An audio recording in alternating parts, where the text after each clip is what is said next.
Le sujet de cette vidéo, c'est les graphes planaires et leur coloration. La définition d'un graphe planaire. Un graphe planaire est un graphe qui a une représentation graphique sur le plan de telle sorte que les arêtes ne se coupent pas. Voici donc un graphe et vous voyez que dans la représentation de ce graphe, deux arêtes quelconques ne se coupent jamais. Donc ici, on a bien un graphe planaire. Je considère maintenant ce graphe, 4 sommets, 6 arêtes. On voit que les arêtes BC et AE se coupent. Ceci n'empêche pas d'avoir une représentation de ce graphe de telle façon que les arêtes ne se coupent pas. Il n'y a qu'à effacer cette arête et la remplacer par cet arc. Il s'agit du même graphe. Dans cette représentation du graphe, deux arêtes ne se coupent pas. Donc on a bien un graphe planaire. Alors cette représentation est dite carte planaire du graphe. C'est une représentation où les arêtes ne se coupent pas. Cette représentation n'est pas une carte planaire. Ce graphe comporte 8 sommets et 12 arêtes. Dans cette représentation, il y a des arêtes qui se croisent, qui se coupent. Donc ce n'est pas une représentation d'un graphe planaire. On peut trouver une autre représentation de ce même graphe que voici. Les arêtes AB, BC, CD et DA, les voici. L'arête AH, la voici. L'arête BE, la voici. L'arête CF, la voici. L'arête DG, la voici. Et les arêtes EF, FG, GH et HE. EF, FG, GH et HE, les voici. Dans cette représentation du graphe, il s'agit du même graphe puisque c'est les mêmes sommets et les mêmes arêtes. Dans cette représentation graphique du graphe, deux arêtes quelconques ne se croisent jamais, donc ce graphe est planaire. Cette représentation du graphe est une carte planaire. Étant donné un graphe planaire et sa représentation sous forme de carte planaire, donc un tel graphe, et avec une telle représentation, on appelle face une partie ouverte du plan, éventuellement infinie, qui ne contient ni sommet ni arête et dont la frontière est constituée d'arêtes de sommet. Alors cette partie du plan est une partie de frontière des sommets et des arêtes. C'est une face. Une autre face, cette région du plan aussi, elle est de frontières des arêtes et des sommets. Et elle ne rencontre ni sommet ni arête à l'intérieur. Là, c'est une troisième face. Elle ne contient ni sommet ni arête et la frontière, c'est des arêtes et des sommets. Et bien sûr, cette partie du plan, la partie extérieure ici, c'est une face parce qu'elle ne contient ni arête ni sommet et elle est de frontières des arêtes et des sommets. La frontière d'une face intérieure est un cycle. Voici ici un cycle et ici c'est un cycle. Ce deuxième graphe n'a pas de face intérieure puisqu'il n'y a pas de cycle et ce deuxième graphe contient une seule face. C'est cette face extérieure. En fait, c'est tout ça. Aucune arête, aucun sommet. La seule frontière, c'est ces sommets et ces arêtes. Les arêtes délimitent dans un graphe planaire des faces, y compris la face infinie extérieure au graphe. Donc ces arêtes délimitent la face extérieure du graphe. Si je considère ce graphe, il contient 3 faces intérieures et une face extérieure, donc 4 faces.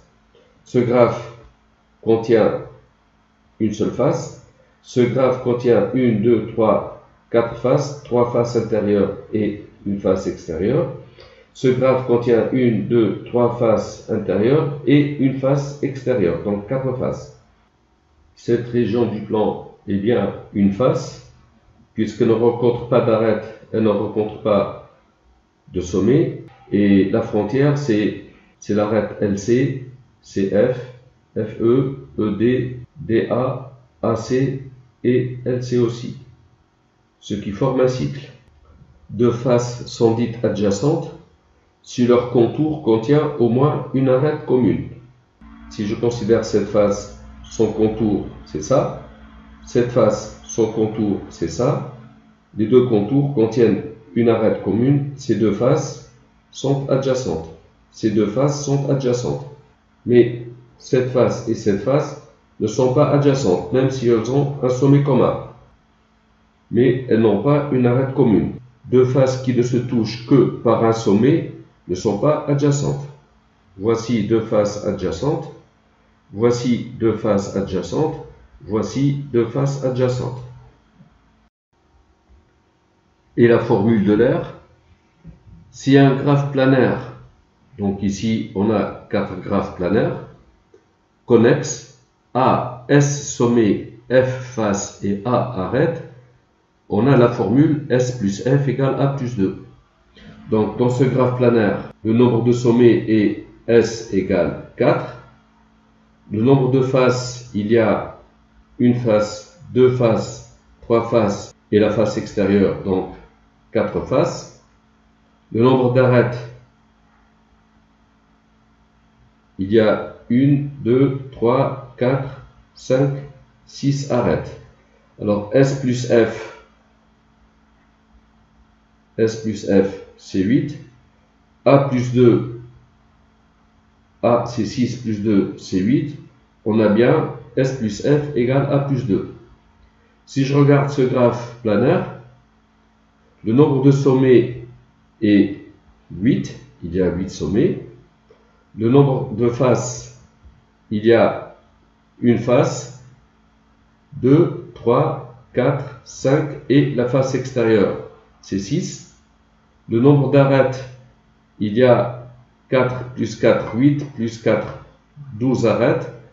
S plus F, c'est 8 plus 6, c'est 14. A plus 2, c'est 12 plus 2, c'est 14. On a bien S plus F égale A plus 2. Dans ce graphe planaire, le nombre de sommets est 6. Le nombre de faces, eh bien, une face, 2, 3, 4, 5 et la face extérieure, c'est 6. Le nombre d'arêtes, il y en a 1, 2, 3, 4, 5, 6, 7, 8, 9, 10. Et si je calcule S plus F, c'est 12. Le nombre d'arêtes plus 2, c'est 10 plus 2, c'est 12. La formule est vérifiée. Dans ce graphe planaire, le nombre de sommets est 1, 2, 3, 4, 5, 6, 7, 8. Le nombre de faces, une face interne, 2, 3 et la face externe, c'est 4. Le nombre d'arêtes, il y a 4, 5, 6, 7, 8, 9, 10. Eh bien, S plus F, ça fait 12. 8 plus 4. A plus 2, c'est 10 plus 2, c'est 12. S plus F égale A plus 2. De plus, on a cette propriété dans un graphe simple connexe de plus de 3 sommets. Donc, s'il y a plus de 3 sommets, si G est planaire, alors A est inférieur à 3S moins 6. Alors ici, A, c'est égal à 6, c'est inférieur à 3 fois S, 3 fois 4, 12, moins 6, 6.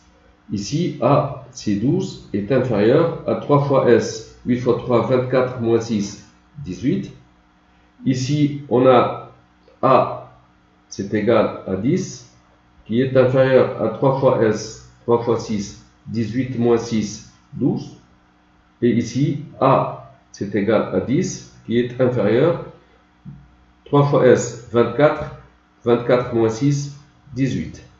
Donc on a cette propriété pour les graphes planaires. Je considère ce graphe complet d'ordre 5. Donc le nombre de sommets, c'est 5. Le nombre d'arêtes, pour les compter, comme chaque sommet est de degré 4, 5 sommets, donc la somme des degrés, c'est 5 fois 4 est égal à 20.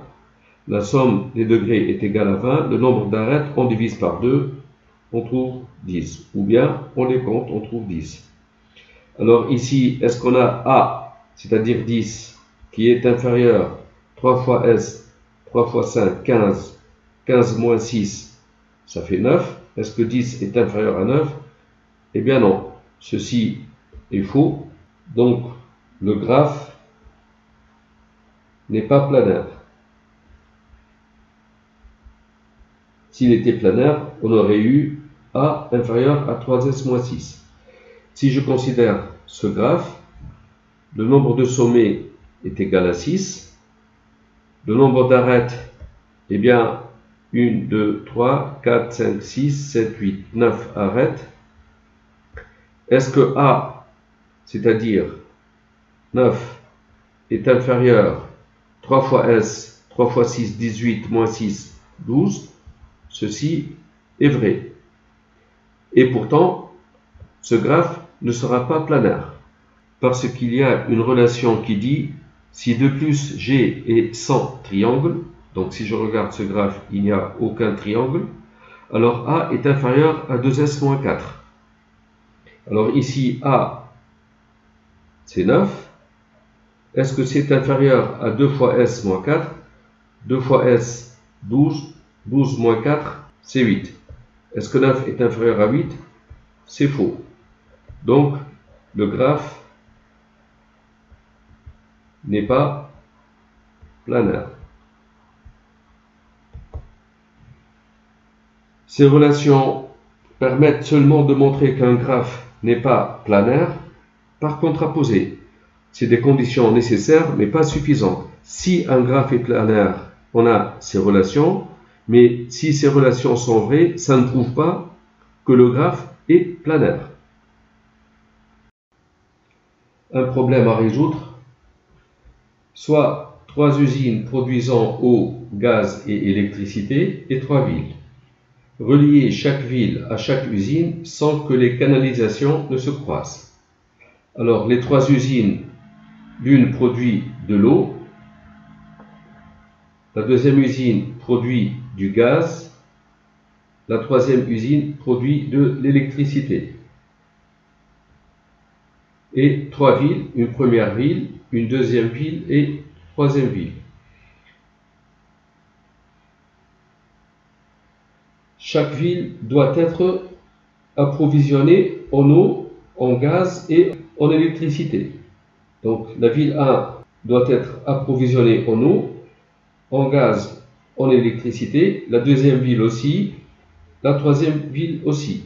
Donc on considère le graphe où les sommets A, B, C sont les villes 1, 2 et 3, et les sommets D, E, F sont l'eau, l'électricité et le gaz. Donc une arête veut dire que la ville est approvisionnée. Donc on a ce graphe.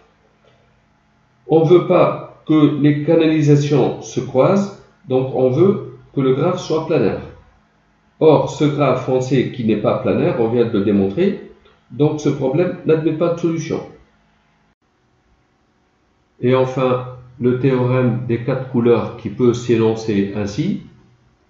4 couleurs suffisent pour colorier n'importe quelle carte géographique de façon à ce que 2 pays voisins ne soient pas coloriés par la même couleur. J'explique. Supposons que ceci soit une carte où là c'est des pays. Là c'est le pays numéro 1, toute cette surface ici. Ici le pays numéro 2.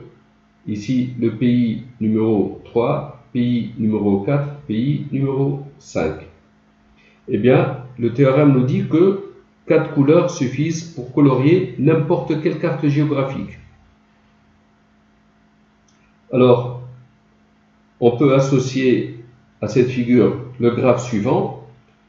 Les pays sont des sommets, donc on a le pays numéro 1, le pays numéro 2, le pays numéro 3, le pays numéro 4 et le pays numéro 5. Le pays numéro 1 a une frontière commune avec le pays numéro 2, donc on fait une arête pour dire que les pays ont une frontière commune. Le pays 1 a une frontière commune avec le pays numéro 3, donc une arête ici. Le pays numéro 1 a une frontière commune avec le pays numéro 4, donc voilà. Mais le pays numéro 1 n'a pas de frontière commune avec le pays numéro 5. Il y a juste un point, donc un nœud ici, ça veut dire qu'ils ne sont pas voisins. Le pays numéro 2 a une frontière commune avec le pays numéro 1, donc ça va. Le pays numéro 2 a une frontière commune avec le pays numéro 3. Il a une frontière commune avec le pays numéro 4. Donc voici une frontière commune. Et une frontière commune avec le pays numéro 5. Le pays numéro 3 a une frontière commune avec les pays 1 et 2, avec 1 et 2, et avec le pays numéro 4. Le pays numéro 3 n'a pas de frontière commune avec le pays numéro 5. Le pays numéro 4 a une frontière commune avec le pays numéro 5, 3, 1 et 2. Donc le pays numéro 4 a une frontière commune avec P1, P3, P2 et P5. Le pays numéro 5 a une frontière commune avec le pays 4 et le pays 2. Donc le pays numéro 5 a une frontière commune avec P4 et P2. Ce graphe est planaire parce que deux frontières ne se coupent jamais. Il ne faut pas oublier que si on considère ceci comme étant une carte planaire, donc il y a la face P6, c'est cette face extérieure. Je complète donc le graphe par l'arête P6, et P6, cette face extérieure, a une frontière commune avec P1, donc je complète cette arête, et avec P5. Et on a toujours un graphe planaire associé à cette carte planaire. Et on peut énoncer le théorème des 4 couleurs autrement. On peut colorier les faces du carte planaire, y compris donc la face extérieure, avec au plus 4 couleurs. Et énoncer aussi tout graphe planaire, ceci est un graphe planaire, tout graphe planaire peut être colorié avec au plus 4 couleurs. Voici la carte des 5 pays qui sont donc coloriés avec 4 couleurs, de telle façon que deux pays voisins, c'est-à-dire deux pays qui ont une frontière commune, n'ont pas même couleur. Et aussi la carte planaire, donc y compris la face extérieure, coloriée avec 4 couleurs. Une application, supposons que ceci soit une île avec ses différents départements. Là, c'est la mer qui entoure l'île. On veut colorier les différents départements de telle façon que deux départements voisins, ce sont deux départements qui ont une frontière commune, donc deux départements voisins n'aient pas une même couleur. On a donc une carte planaire et on sait que 4 couleurs suffisent pour colorier cette carte planaire. Voici donc cette île. J'ai nommé les faces de cette carte planaire. Donc de A jusqu'à N, c'est les faces internes et O, la face externe. La face externe, c'est la mer. Je considère le graphe où les sommets sont A, B, C, D jusqu'à O. Et une arête entre deux sommets signifie que les deux sommets ou les deux départements ont une frontière commune. Voici donc ce graphe et j'ai classé les degrés des sommets par ordre décroissant. J'attribue une couleur déjà au sommet O de plus haut degré. Je choisis la couleur bleue. Donc O est bleu, c'est la couleur de la mer, donc la face extérieure. Et j'attribue la même couleur aux sommets qui ne sont pas adjacents à O et qui ne sont pas adjacents aux sommets de même couleur. bleu.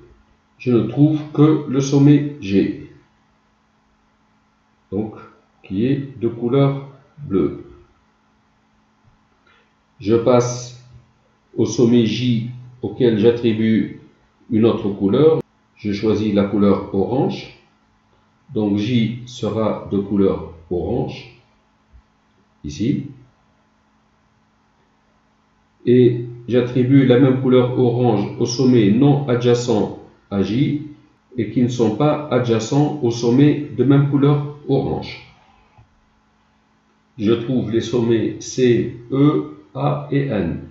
C, E, A et N. J'attribue maintenant une autre couleur au sommet F, non encore colorié, et je choisis la couleur noire. Donc F ici sera noir, et j'attribue la couleur noire aux sommets qui ne sont pas adjacents à F et qui ne sont pas adjacents à des sommets de même couleur noire. Je trouve les sommets K, D et M. K, D et M qui sont noirs. Je passe au sommet B non encore colorié et je lui attribue une autre couleur. Je lui attribue la couleur pourpre. Comme 4 couleurs suffisent pour colorier le graphe, eh bien les sommets H, L et I vont être de couleur pourpre. H, L et I vont être de couleur pourpre. Vous voyez qu'ils ne sont pas adjacents entre eux. Et ainsi, on aura coloré ce graphe ou cette carte planaire. Contemplez le résultat obtenu. C'est la fin de la vidéo. Merci d'avoir suivi.